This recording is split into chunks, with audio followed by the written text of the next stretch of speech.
Olha aí, freguesia, são as deliciosas pamonhas de Piracicaba. Bem-vindos ao Café com Caçapa. Eu não tenho um bar, tá? Eu comprei essa caneca nesta cidadezinha chamada Gonçalves, limite de São Paulo com o estado de Minas Gerais. E esse é o meu café. Café com Caçapa, hoje, 25 de agosto de 2025. Sejam bem-vindos ao meu canal. Você que nunca viu, eu sou Marcelo Duó. Aqui eu falo sobre narração, dou dicas de narração, conto as minhas experiências. Você quiser saber como é que é o dia a dia de um narrador esportivo, de uma narradora esportiva, o que eles comem, como vivem, como se reproduzem, não. Como eles se alimentam, como eles respiram, esse é o canal. Para quem gosta de narração esportiva, para quem quer viver dela, por quem já vive dela. Eu sou Marcelo Duó, narrador titular da Band News FM e também da Rede TV. Bem-vindos. Nesse Café com Caçapa, como a gente faz sempre, se você gostar desse tipo de conteúdo, já deixa o like pra gente para ajudar o canal. Eu conto um pouquinho das minhas experiências, do que eu vi no final de semana de futebol e de narração que interessam, pelo menos a mim e as pessoas que gostam da mesma arte que eu. Então, eu vou começar falando de bola, porque no final de semana eu transmiti Curitiba e Remo, e o Curitiba está me trazendo uma certa preocupação no sentido de, poxa vida, será que eles vão ramelar no finalzinho? Será que eles vão dar espaço para uma possibilidade de crise ou eu acho que para rebaixar, para acesso, o Curitiba não corre risco. O Curitiba vai subir. Tenho quase certeza disso. Mas. E a campanha é excelente, né? Segundo colocado, está um ponto abaixo do Goiás tal. Mas o que acontece é que em casa, principalmente, o Curitiba está vacilando. Curitiba perdeu um jogo inexplicável para o Paysandu. Curitiba empatou com a Amazonas. Não é normal. O Curitiba empatou com a Chapecoense, que é normal, é um resultado normal. Só que são dois empates sem gols em casa, com a Chape e com o Remo. Aqui, teve um jogador expulso, o Curitiba, o Morisco deu uma cotovelada no Caio Vinícius, deu mesmo, e mereceu ser expulso, né? A torcida do Curitiba ficou meio brava com a gente lá na transmissão, mas a gente tem que dizer a verdade, eu não vou brigar com a imagem, né? Sou burro. Então, foi bem expulso. E nisso o Curitiba acabou tendo seu jogo um pouco estragado. Mas mesmo no 11 contra 11, acho que o Curitiba tem um problema sério nas laterais, principalmente, e na definição das jogadas. Acho que depois do jogo de sábado, o De La Torre não será mais titular. Não dá. Com todo respeito, ele fica perdido correndo atrás da bola. Ele mal pegou na bola no jogo contra o Remo. Mesmo com o Lucas Ronier mais uma vez atuando muito bem, o Josué um pouquinho abaixo. O Curitiba criando muito pelo lado direito e às vezes pelo esquerdo com o Cleison, mas o Cleison não tem mais o mesmo vigor físico de antes, né? Porque já não é mais nenhuma criança e o Ronier é menino ainda, né? Driblador, muito talentoso. Mas por dentro o Curitiba não está conseguindo criar. Então o Curitiba meio que está manjado sem a participação do Alex Silva, que é um lateral que avança muito, tem muita força no ataque, na bola aérea, tá? O Curitiba perde muito. Então o Moser optou por um zagueiro ali, o Thiago Kozer, foi discreto. Quando ele mudou no segundo tempo, botou o João Almeida na esquerda, o Zeca começou a atuar mais por ali, mas com o Alex Silva existe um entrosamento maior entre Alex, Ronier e Josué pelo lado direito ali, e as coisas costumam sair por aquele lado no Curitiba, né? E nas poucas chances que teve, o Curitiba perdeu o gol, né? O Ronier chutou uma bola na cara do Reinaldo, teve uma bola na trave do Lucas Ronier também no segundo tempo, no travessão. Mas é muito pouco, né? Ainda mais contra o Remo do Antônio Oliveira, com todo respeito. Trabalho ruim, fraco do Antônio Oliveira à frente do Remo, mesmo sem o Pedro Rocha. Acho que o time que tem Marrone, que tem Diego Hernanes, que tem Jaderson, Janderson, poderia render um pouco mais. Empatou fora, com um homem a mais, durante praticamente todo o segundo tempo. O time não reagiu. Quase tomou o gol, inclusive. Então, o Remo, acho que não vai conseguir furar esse bloqueio aí do G4, que tem o Criciúma, uma campanha lindíssima do Eduardo Batista. Novo Horizontino perdendo fôlego, já tem tempo que não ganha. Preocupante a situação do Tigre de São Paulo e o Criciúma voando, ganhando em casa, empatando fora. A Chapecoense muito consistente com o Gilmar. Acho que o G4 vai começar a se desenhar. Vamos ver, né, se o Criciúma não oscila, porque a sequência é muito positiva, muito boa. Acho que o Goiás, se tiver um pouquinho de cabeça no lugar, arruma para o título. Porque essas derrotas em casa do Curitiba vão fazer falta na conta do título. É lógico, o torcedor do Curitiba quer mesmo é voltar para a Série A. Isso é o que importa, esse é o título, né, do Curitiba e tá certo. Mas em relação a campeonato, eu acho que o time tá perdendo um pouquinho o fôlego. Eu acho que essa proximidade de pontuação com acesso tá mexendo com a cabeça dos caras. E o time também tem problemas ali de elenco, né, de formação de elenco, que eu acho que vem até antes do Moza, né? O Rodrigo Rodrigues não estreou, até talvez porque tinha acabado de ser apresentado, né? Acabou de ser registrado, então acho que até por essa razão não jogou. E talvez, não sei se vai jogar na próxima rodada, né? Mas acho que é uma necessidade. O time do Coritiba vai precisar rapidamente se organizar ali nessa posição de camisa 9, porque tá fazendo falta. Tá fazendo muita falta. Eu queria mostrar para vocês um pouquinho do São Paulo, né? Mostrar o gol do Tapia ontem. Deixa eu ver se eu consigo mostrar a narração para vocês aqui. Ele volta no Cedric, por dentro tem Bobadilha, ele toca a bola na entrada da área, Luciano preparou, girou na perna esquerda, calcanhar ao Cedric no meio, Tapia que sopa!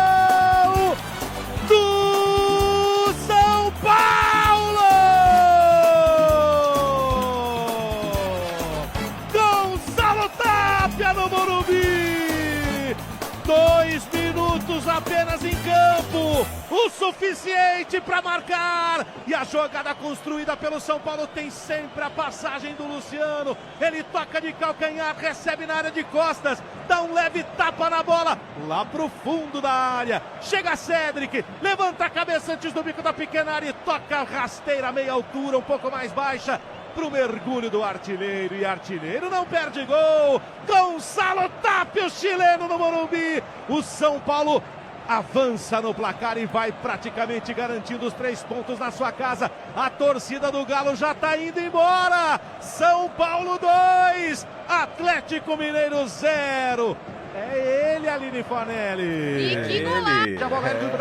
é o Tapia e não tem jeito, olha, olho nesse cidadão, hein? Me chamou muito a atenção o Gonçalo Tapia. Eu tinha visto ele um pouquinho, ele entrou um pouquinho só num primeiro jogo que eu transmiti. O primeiro gol dele não era eu que estava narrando. Mas ontem lá no Morumbi, em poucos minutos, já deu para ver que ele tem características que o André Silva não tem.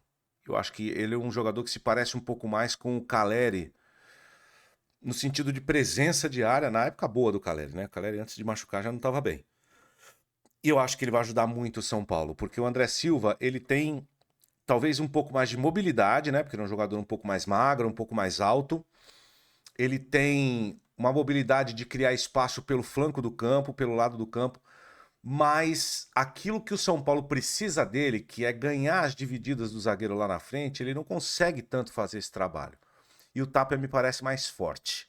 E com o faro de artilheiro mesmo, que o André é o artilheiro do São Paulo hoje, né? Mas eu tô falando de colocação, de senso de oportunismo dentro da área. Essa jogada aí, né, como eu falei na narração, quando a jogada nasce antes da bola chegar ao lateral direito do São Paulo, o Cedric, antes dele passar a bola pro Luciano, o Tapia já tá pedindo essa bola na área, porque ele vai para as costas do zagueiro central, do Atlético e se posiciona muito bem para conferir em posição legal para fazer o gol do São Paulo. Em 2 minutos em campo, ele criou uma situação de gol e fez o gol. Assim, esse cara pode ajudar o São Paulo bastante. O Galo não foi pro jogo, né? Sim, era uma coisa até esperada, na verdade, porque tem um Cruzeiro e Atlético no meio da semana. Então, esse é um jogo que extrapola a Copa do Brasil. Acho que é até natural o Atlético poupar, né? Só que, para Campeonato Brasileiro, começa a ficar também meio preocupante. É que tem muita gente aí brigando para cair, né? Não para não cair. Tem muita gente brigando para cair no Campeonato Brasileiro. Então, esses pontos que o Atlético perdeu no Morumbi, vai depois, né, tentar alguma coisa. Essa mudança do calendário que aconteceu, a Copa do Brasil agora encerra o ano e não mais o Brasileirão, mudou um pouquinho a estratégia de alguns times, né? Os times que estão na Copa do Brasil, eles vão tentar se classificar nessas 2 semanas antes da data FIFA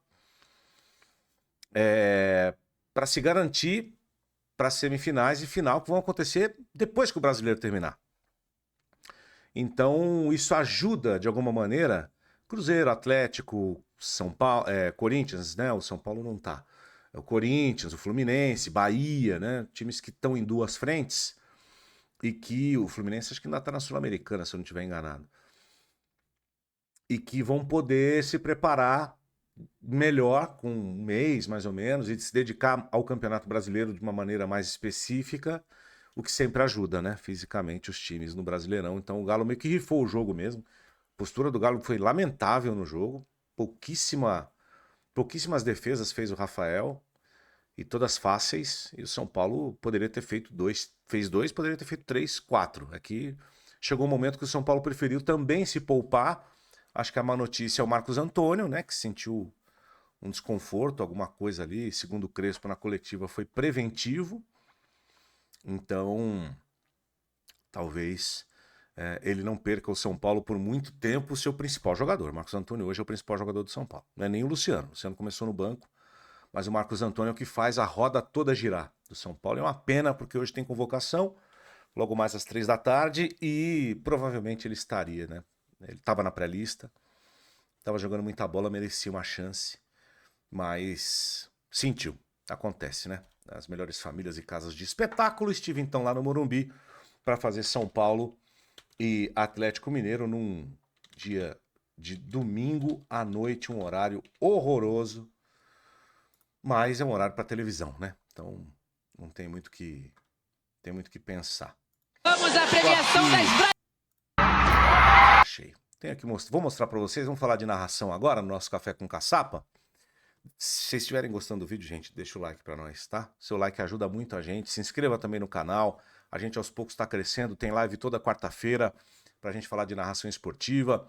Conteúdo de uma aula grátis para vocês conhecerem um pouquinho do que é a Liga dos Narradores, né? A nossa comunidade. Está aqui o QR Code aqui do lado. Também tem a descrição, o link para você entrar para a melhor comunidade de narradores esportivos do Brasil. Tem o nosso e-book, o Guia Definitivo de Narração Esportiva Digital, também disponível para você baixar. Enfim, tem muita coisa legal na Liga dos Narradores para você que quer aprender a narrar, se desenvolver na narração. Se você já faz, se você quer fazer, se você sonha em fazer, a Liga é o lugar certo, com muita gente no mesmo estágio que você e também buscando a mesma coisa que você, né? Nós estamos juntos lá, tem um grupo no Telegram que eu tô todo dia conversando com os meninos. E eu queria falar novamente desta brabíssima Renata Silveira. Cara, ela deu um show na ginástica.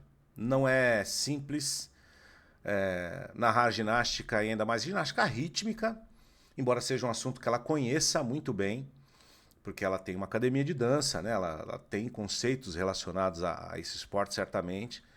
Mas, novamente, a Renata deu um tostão da sua real voz no momento emocional importante do esporte brasileiro. E é muito legal ver ela se soltar, né? Assim como as outras também. Mas a gente descobriu um pouco mais da Renata, não da narradora da Globo, né? Isso fica evidente nos momentos de pico de emoção, como a narração da medalha de prata das meninas do Brasil.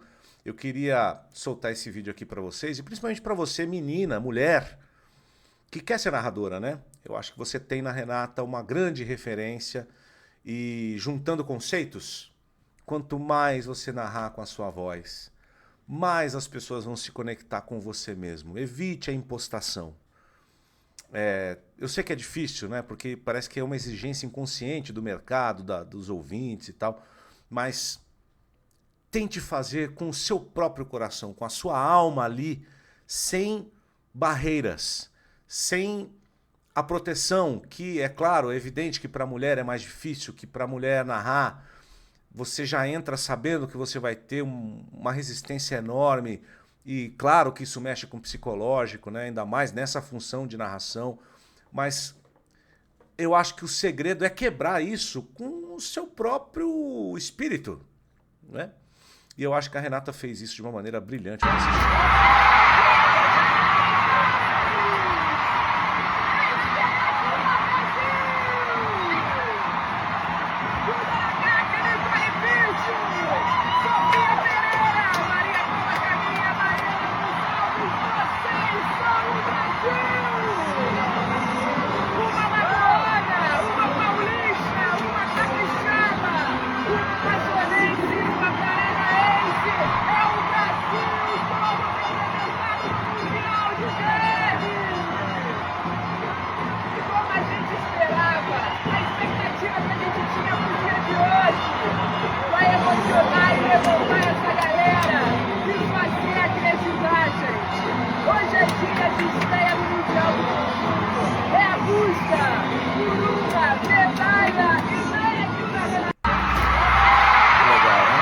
Vamos ver no ar como é que ficou? Vamos à premiação das absolutas!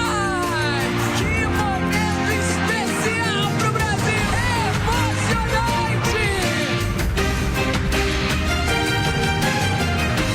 O Brasil no topo do mundo! O Brasil é prata no conjunto misto no Mundial de Ginástica Rítmica. Espetacular, né? Acho que aqui tem a apresentação. Apesar que não tem a narração dela, né? Aqui é só... Mas deu pra perceber nas reações, né? Como ela viveu isso, ó. Olha que legal.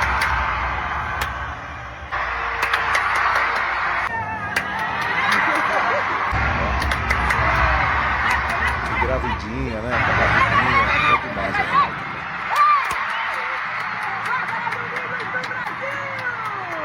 É demais, né?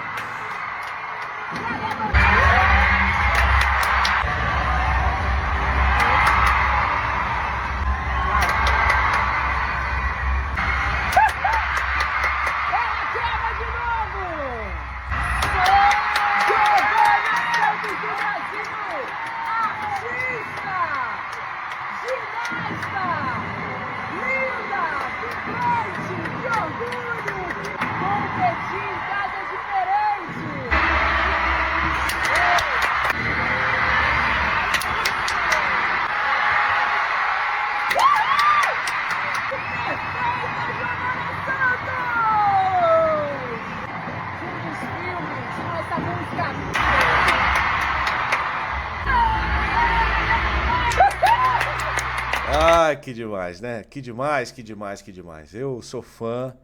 Ontem, rapidamente, né, pelas redes sociais, eu estava conversando com a Ana Thaís Matos, que fazia tempo que eu não conversava com ela, inclusive, né? Mas justamente falando sobre a Isabeli, a Isabelle Moraes, né? A Izinha, que trabalhou com a gente lá no Grupo Bandeirantes, que fez transmissão na Globo aberta, né? Pela primeira vez, fazendo a semifinal do feminino ali entre São Paulo e Corinthians. E é muito legal ver a projeção, por mais que, né? Enfim, essas coisas que vocês já sabem. E eu acho que as pessoas têm todo o direito de não gostar, né? De alguma maneira ter resistência a isso, né? Enfim, a narração feminina, mas a gente não pode tirar delas o direito de fazer, né? E como a própria Ana disse para mim, né? Ainda são poucas, tem muita resistência ainda, o trabalho é longo, e eu acho que a gente, né? Nós narradores precisamos entrar nessa luta também para protegê-las de certa maneira. Não sei nem se é essa a palavra, né? Porque elas também não são frágeis a ponto de precisar de proteção, mas para que a gente dê essa força também, né? Que a gente também vá junto, levando-as a ocupar esse espaço que sempre foi nosso. Não por direito, foi pela condição da sociedade, né? Então, elas têm condição de narrar, elas estão narrando bem, elas estão dando conta de grandes eventos, e acho que aí já é uma visão de quem estuda isso, né? Eu acho que o que falta para elas é o que a Renata está começando a apresentar. É narrar com a própria voz, esquecer um pouco dessa parte formal e colocar a própria personalidade ali de uma maneira total, né? Uma entrega total mesmo, sem nenhuma barreira, porque fica muito mais autêntico, fica muito mais bonito quando você faz a coisa com a própria voz, né? Foi realmente marcante. Queria dizer que também tive uma experiência muito legal na X Sports nessa semana. Queria contar um pouquinho como foi narrar atletismo. Vou soltar um pouquinho aqui de um trechinho para quem não viu. Acelerando o Hobbs Kessler e o Yared Nugus. Tá chegando aí também. Olha o Nugus chegando aí. Olho nele. Um dos personagens também. Enquanto o Laros vai tentando cabeça a cabeça levar nos últimos metros e vai levando o holandês. Vai levando o holandês. Passou um corpo de vantagem com segurança. Largas passadas. Vem por trás ali no Gus por fora para tentar ainda alguma coisa entre os 3 primeiros. Vai chegando o Laros para vencer a prova. Enquanto o Nugus conseguiu o 3º lugar. No limite. Segue o Kibuot na frente, Daniel Arce na 2ª posição, Tim van der Velde em 3º. O Ruben Queringhan, de Luxemburgo, subiu algumas posições, ganhou 2 posições nessa última volta. O Ruben Queringhan de Luxemburgo, num ritmo incrível, passando geral na última volta. Vamos para os últimos 400 metros. Uma recuperação incrível do atleta de Luxemburgo. Vamos ver se ele consegue manter esse pique. Daniel Arce também tenta, olha o esforço do espanhol. Vamos para os 100 metros finais. Acelerando Alexander Ogando por dentro. Coleman vem também. Coleman e Ogando. Vai ficando pelo caminho Gregory em 2º lugar. Alexander Ogando vai levando na 1ª posição. Muito bem, foi isso. Um tostãozinho ali das 2 horas que a gente ficou junto lá. Eu e o Kleberson Yamada no X Sports. E... cara, tem alguns desafios, né? Narrar atletismo. Eu tô procurando aqui no site da Diamond League, calendário, né? Deixa eu ver se ainda conseguimos recuperar o live timing do evento para mostrar uma coisinha para vocês, como é que a gente faz, né? Como é que a gente acompanha as provas em inglês. Vou colocar aqui como um exemplo. 400 metros, tá aqui, ó. Opa. Feminino, vamos dizer assim. Essa aqui foi a prova que eu errei. Vou mostrar para vocês aqui o que eu fiz. E aqui a gente também conta os tropeços, né? Não conto só as pingas que eu tomo, eu conto também os tombos que eu levo, certo? Então deixa eu formatar direitinho aqui para mostrar para vocês. Vou começar mostrando o que eu fiz errado. Cadê? Não, isso aqui foi 100 metros. Isso, foi essa prova aqui. Eu, claro, não fazia atletismo há 1 ano. Eu fiz na Zapping. E era a Silver League. Então, a elite do atletismo mundial, desde a Olimpíada, eu não vi. E muita gente no atletismo não acompanha o atletismo. Evidentemente, é impossível para qualquer jornalista esportivo acompanhar tudo. Meu foco é futebol americano.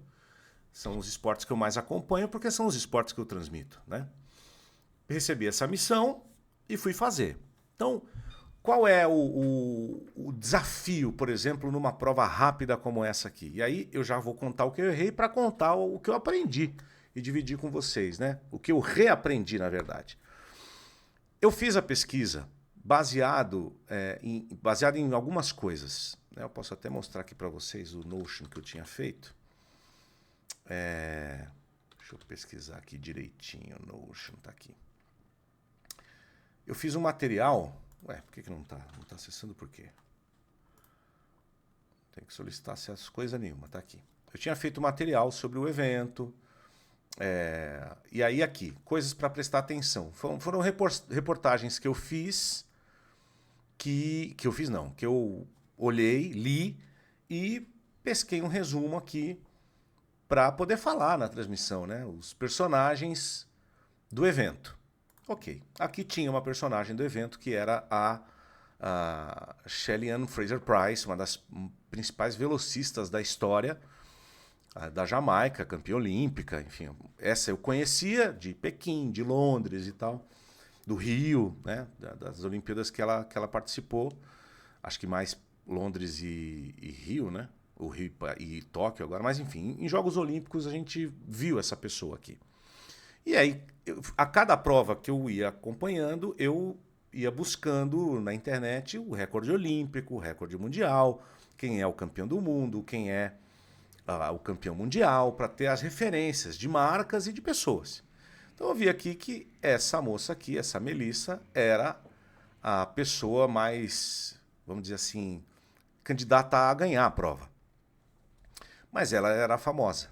Então, na hora do start list, que está aqui, vamos esperar carregar. Tananã, abriu aqui, muito bem. Na hora do start list, não quero.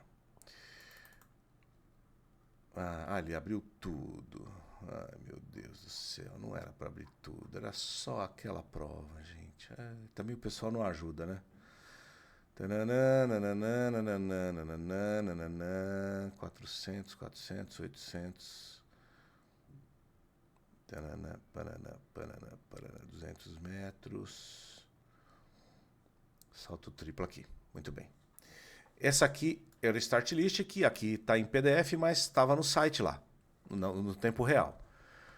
Para onde a gente olha? A gente olha as raias centrais, porque nas raias centrais estão os melhores atletas, aqueles que podem ganhar a prova em provas rápidas, nos 100 metros rasos, nos 400 metros com barreiras, nos 200 metros rasos. Quem larga no meio, larga, né, porque tem o menor tempo e tem a maior chance de ganhar. Só que o que eu fiz? Eu só olhei a lista, eu não olhei para a tela na hora da passagem das atletas. Então eu não consegui fazer o reconhecimento facial antes da prova começar, porque eles fazem lá a apresentação. Eu só olhei aqui. Quando a prova começa, e é muito rápido, né? São coisas de 10 segundos, eu vejo duas atletas com uniforme um pouco parecido. Como tinha, quem estava na frente estava com um uniforme que tinha uma predominância de amarelo, eu falei, é a Jamaica, é a Price. E não era, era a Melissa. Então eu errei. Errei a chegada, inclusive. O Kleberson me corrigiu fora do ar na hora ali e eu acabei fazendo a correção também na hora. Então esse foi o meu maior erro na transmissão do atletismo, foi exatamente essa mancada, uma mancada feia que eu dei, né? Mas faz parte também de não fazer tempo que não acompanhava a coisa, né? Então, nesse sentido, eu precisei aprender essa lição, né? De olhar para a tela e memorizar que as faixas do meio têm os principais atletas. E aí, depois, como foi uma das primeiras provas do programa, a sequência, essas que eu mostrei aí no vídeo, já eram provas mais do meio para o fim da transmissão, da gravação. E aí foi muito melhor, né? Porque você já começa a entender o que está acontecendo. Então, o real time, ele ajuda muito, tá? Se vocês tiverem essa missão, o real time ajuda muito, porque as coisas acontecem paralelamente, então você tem que ter ali um computador. Acho que tablet não funciona, tem que ser um laptop mesmo, porque você abre várias abas ali com mouse e teclado para você buscar informação, passar o mouse no nome de alguém, copiar, colar. E você tentar identificar as pessoas o quanto antes. Algumas coisas que eu aprendi. Existe uma linha, né, nas provas de pista, de corrida, que delimita ali um pontilhado verde na beira da raia 1, que vai mostrando para você qual é o ritmo do recorde daquela prova. Então, se tem alguém correndo junto com aquelas luzezinhas, é porque está no ritmo do recorde. Então, são coisas que eu não sabia e que acabei olhando ali. Se tiver um tracejado azul na frente dessa linha verde, a pessoa está correndo além do recorde, ou seja, ela pode quebrar esse recorde. Então tem uma série de detalhes nesse tipo de prova. Quando você está com um comentarista excelente, como era o meu caso, tudo fica mais fácil, né?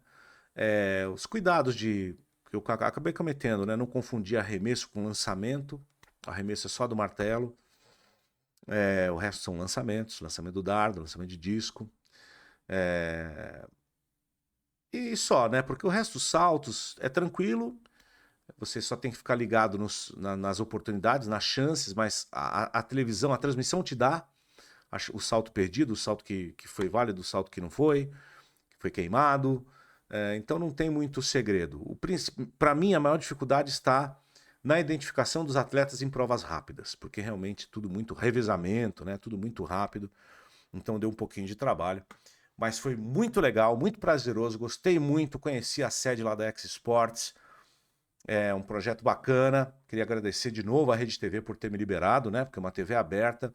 Eu pedi autorização para fazer esse trabalho e fui liberado imediatamente pela Stephanie. Então agradeço mais uma vez a generosidade da Rede TV de ter me permitido fazer esse trabalho lá, a convite do Henrique Meira.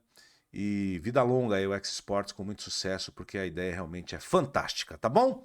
31 minutos de cafezinho com caçapo, espero que você tenha gostado, espero que você tenha aprendido que toda segunda-feira de manhã tem café com caçapa no Bar do Marcelo. Mentira, o Bar do Marcelo é aqui no meu canal, mas não é boteco não, aqui não é boteco não.